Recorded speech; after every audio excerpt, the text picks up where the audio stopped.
سابق وفاقی وزیر مسلم لیگ نون کے سینئر رہنما وہ اس وقت جو ہے وہ ہمیں جوائن کر رہے ہیں۔ میاں صاحب بہت شکریہ آپ کے وقت کا۔ میاں صاحب آپ کے کولیگز نے کہا تھا کہ 6 یا 7 اگست تک نام فائنل ہو جائے گا اور ہوگا بھی ایسا کہ مشاورت سے ہوگا اور کمیٹی میں جانے کی یا پھر الیکشن کمیشن تک جانے کی ضرورت نہیں پڑے گی، تو ابھی یہ معاملہ اٹکا کہاں پر ہوا ہے؟ نہیں رحمان صاحب، میرا نہیں خیال کوئی ایسا ایشو ہے کوئی کہ نگران وزیر اعلیٰ کا آج ہی نام اناؤنس ہو تو تبھی ملک چل سکتا ہے، ورنہ ملک جس کھٹائی میں گرا ہوا تھا اسے نکل نہیں پائے گا۔ اس سے اور بڑے بڑے ایشوز ہیں، مگر سب سے بڑا ایشو تو یہ ہے کہ وقت مقررہ پر الیکشن کا ہونا۔ سب سے بڑا ایشو تو یہ ہے کہ اس میں جو قیاس رائیاں ہو رہی ہیں وہ پاکستان کے لیے بھی مناسب نہیں ہیں۔ ہونا تو یہ چاہیے کہ فوری طور پہ الیکشن کمیشن کو ڈیٹ اناؤنس کرنا چاہیے، یا کم از کم یہ بتا دینا چاہیے کہ کس وقت الیکشن ہوں گے، تاکہ یہ جو ایک قیاس رائیاں اور جو ایک غیر یقینی الیکشن کے حوالے سے صورتحال پیدا ہوتی ہے خبروں کی وجہ سے، وہ ختم ہو سکے۔ کیونکہ الیکشن کے بغیر پاکستان کو متحد قوم کو کرنا یا پاکستان کو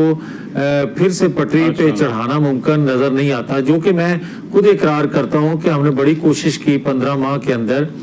کہ ہم 2017 کے پاکستان میں لے کے جائیں، آج کے حالات کو نہیں لے کے جا سکے۔ مگر اس کی بڑی وجہ یہ ہے کہ جو قومی حکومت نے سمجھی اور جو ہمیں بھی نظر آیا کہ نواز شریف کے بغیر 2017 کا پاکستان بنانا ممکن نہیں ہے، یہ مشکل ہوتا جا رہا ہے۔ اور پاکستانی قوم کو تو امید ہے ہی، مگر جو کچھ سی وی لے کے پھرتے ہیں نا لوگ، وہ سلیکشن کمیٹی اب ختم ہو گئی ہے۔ اب تو ایک منتخب ہونے کے لیے آپ کو سی وی پاکستانی قوم کے پاس لے کر جانا پڑے گی، اور قوم جو پھر اس سی وی کو دیکھتے ہوئے منتخب کرے گی۔ وہ نظر آ رہا ہے کہ نواز شریف کے علاوہ پاکستانی قوم کو، اور بلکہ میں تو اب کہنے کی اگر اجازت دے رہے ہیں تو رحمان اظہر یہ بھی ہے کہ اداروں میں اور خاص طور پر ایک طاقتور ادارے کی جانب سے جو رکاوٹیں ہوا کرتی تھیں وہ 8-9 ماہ سے نظر نہیں آتی۔ اب انہوں نے بھی اس ادارے میں بیٹھے لوگوں نے یہ جہاں اے پولیٹیکل ہونے کا یا خود احتسابی کا جو عمل کیا، اس کے بعد وہ بھی سمجھتے ہیں کہ جو عوام کی خواہش یا عوام کی مرضی ہوگی، جس جماعت کو منتخب کریں گے یا لیڈرشپ کو، ہم رکاوٹ نہیں رہیں گے۔ مگر ایک دوسرے ادارے میں بیٹھے کچھ لوگ جو ہیں وہ شاید عمران خان کو جس طرح مائنس ہو رہا ہے اس سسٹم سے، وہ شاید سمجھیں کہ نواز شریف کو بھی اس طرح مائنس رکھ کے ایک بیلنس کیا جائے۔ یہ بیلنس نہیں ہے، اور جو ہمیں ہمیشہ پارٹی کی قیادت کو مائنس رکھنے کی 1990 کے بعد سے جو بھی انتخاب آیا، مائنس نواز شریف رکھنے کی کوششیں کی جاتی رہیں، اور خاص طور پر 3 الیکشنوں میں تو 2002، 2008، 2018 میں کر ہی لیا گیا۔ آج بھی اگر کسی دوسرے ادارے میں بیٹھے چند لوگ یہ سوچیں تو یہ ملک کے ساتھ بہت بڑا ظلم ہوگا، بہت بڑی زیادتی ہوگی۔ میاں صاحب آپ کہتے ہیں سلیکشن کمیٹی،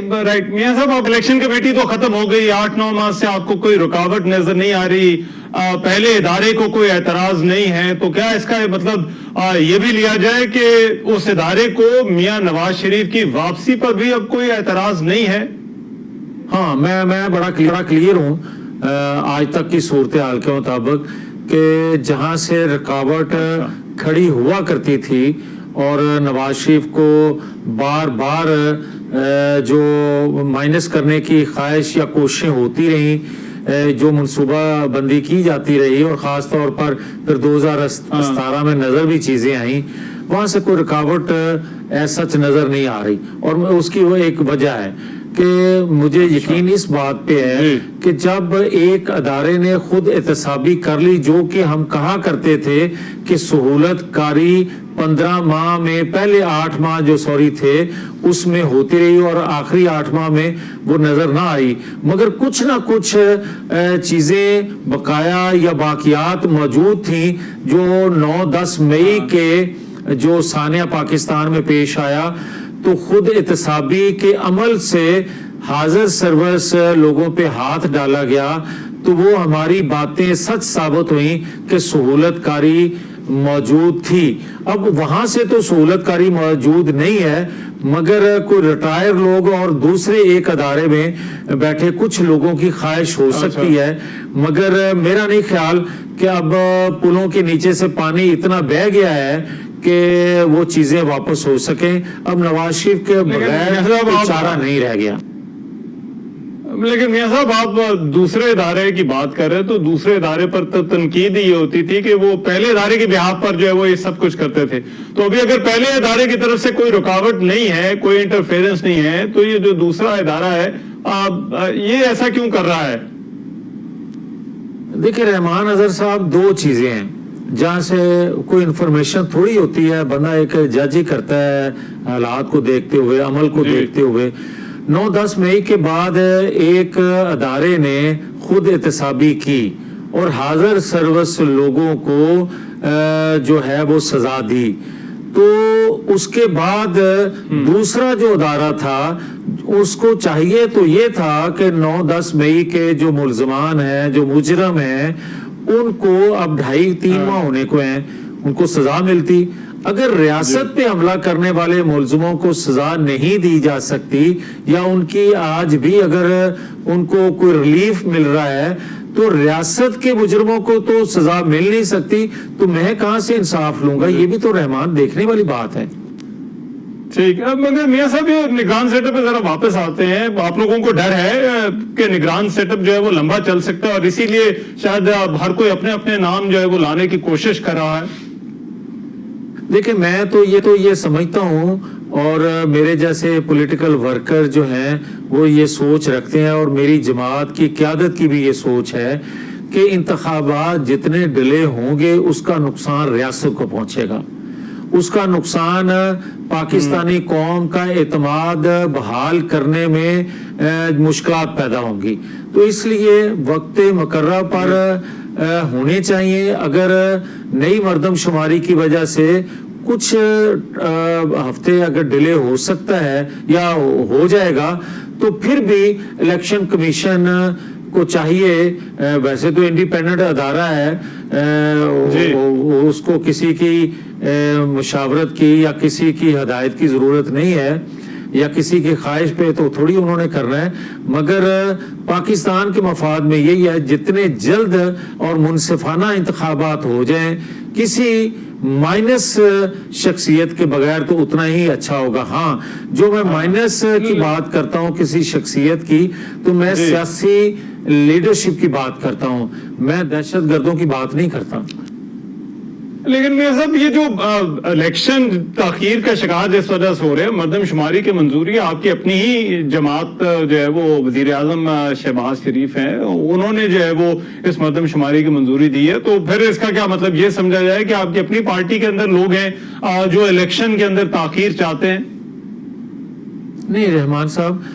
ہماری جماعت میں کوئی سنگل پرسن بھی ایسا نہیں ہے جو یہ خواہش کرے کہ الیکشن ڈیلے ہوں، کیونکہ قیادت کی خواہش ہے کہ وقت مقررہ پر الیکشن ہو، تو جماعت کے اندر تو یہ سوال ہی پیدا نہیں ہوتا۔ جہاں تک تعلق ہے آپ کا یہ سوال کہ نگران سیٹ اپ دیکھا جا رہا ہے تاکہ کوئی ڈیلیڈ الیکشن نہ ہو جائے، ہاں اس نقطہ نظر سے ضرور تحفظات ہوتے ہیں، ضرور خواہش کوشش ہوتی ہے کہ معیشت جس طرح گر گئی تھی اور عالمی مالیاتی اداروں سے جو آپ نے کمٹمنٹس کی ہوئی ہیں اس کو بھی دیکھنا ہوگا، تاکہ ایسا سیٹ اپ آئے جو اس میں رکاوٹ نہ بنے، یا ان کا کم از کم ویژن اتنا ویری کلیئر ہو کہ اس میں وہ معاونت کر سکیں، نہ کہ مشکلات پیدا ہوں۔ نہیں مگر میاں صاحب یہ جو تو پھر کیا ایسا بندہ ڈھونڈنے کی کوشش کی جا رہی ہے کہ جو معاشی معاملات کو چلا سکے، کیونکہ نام تو حفیظ شیخ صاحب کا بھی ہے، اسحاق ڈار صاحب کا بھی ہے، تو پھر باقی کوئی ایسا بندہ ہی آئے گا جو معاشی معاملات کو جو ہے وہ چلا سکے یا سنبھال سکے؟ نہیں، ضروری نہیں ہے کہ آپ جو چیئر کر رہا ہو صرف وہی معیشت کو سمجھتا ہو. اس کی جو کیبنٹ ہوگی، جو اس کی ٹیم ہوگی، اس میں بھی تو بندے ایسے شامل کیے جا سکتے ہیں. مگر میں یہ ضرور کہوں گا کہ آپ ایک سیاست دان کو ترجیح اس لیے دو گے یا دیتے ہیں ہم کہ اس کو انتظامی امور کا تجربہ ہوتا ہے، اور الیکشن کمیشن کے ساتھ اگر اس کا تعاون رہے، اپنے تجربے سے وہ چیزوں کو شیئر کریں، تو جو بعد میں آفٹر الیکشن چیزیں ہوتی ہیں یا گلے شکوے یا شکایات پیدا ہوتی ہیں، وہ کم سے کم ہو سکتی ہیں. میاں صاحب، الیکشن آپ کے لیے ایک بڑا چیلنج ہے. آپ کو لگتا ہے جو 16 ماہ کی آپ کی حکومت تھی، جو آپ لوگوں نے لی، اور آپ کا تو یہ کہنا ہے کہ آپ کو دی گئی، تو اس حکومت میں کوئی ڈیلیور کر پائے ہیں آپ؟ دیکھیں رحمان، بڑا یہ باتیں سننے کو ملتی ہیں، اور خاص طور پر پچھلے 2-3 ویک سے کہ ان 15 ماہ میں جمہوریت کمزور ہوئی. میں تو یہ کہوں گا کہ 15 ماہ پہلے جمہوریت تھی. جمہوریت تو 15 ماہ پہلے تھی نہیں. آپ تو یہ دیکھیں کہ 2017 کے جو کردار تھے، انہوں نے اپنی فتح کا جشن مناتے مناتے 4 سال گزار دیے، اور جو ہے تھا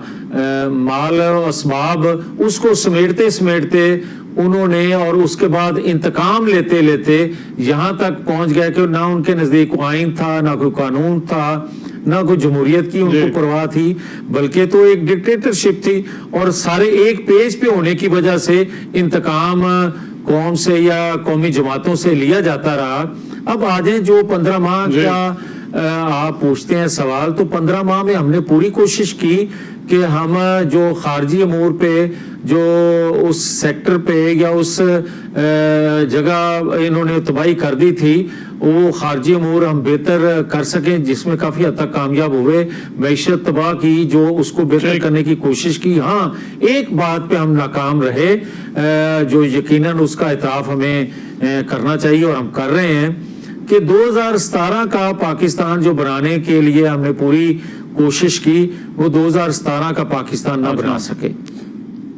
نہیں، وہ مگر وہ تو آپ کا کہنا ہے کہ وہ میاں نواز شریف کے بغیر کوئی نہیں کر سکتا. تو اب جو ہے وہ ان کی راہ میں آپ کہہ رہے ہیں کوئی رکاوٹ بھی نہیں ہے، تو پھر کب آ رہے ہیں میاں نواز شریف واپس؟ دیکھیں،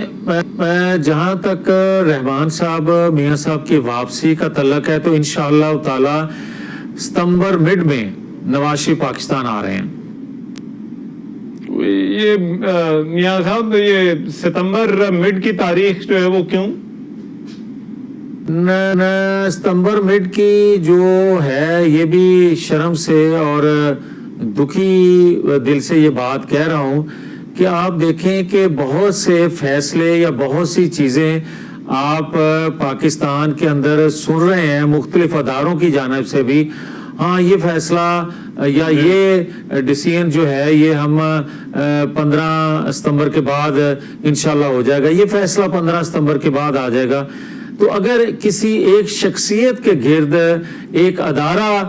گردش کر رہا ہو یا گھوم رہا ہو، تو اس سے بڑا پاکستان کے ساتھ اور ظلم کیا ہو سکتا ہے، یا اس سے بڑا پاکستانی قوم کے لیے مایوسی اور کیا ہو سکتی ہے کہ ایک شخصیت کے ادارہ نہیں یا نظام جو ہے، وہ ایک شخصیت اتنی طاقتور ہو جائے کہ اس کے گرد گھومے. تو اس سے متاثر یقیناً باقی چیزیں بھی ہوتی ہیں، اس سے یقیناً متاثر ریاست بھی ہو رہی ہے، اور یقیناً ریاست کی سیاسی جماعتوں کی لیڈرشپ بھی ہو رہی ہے.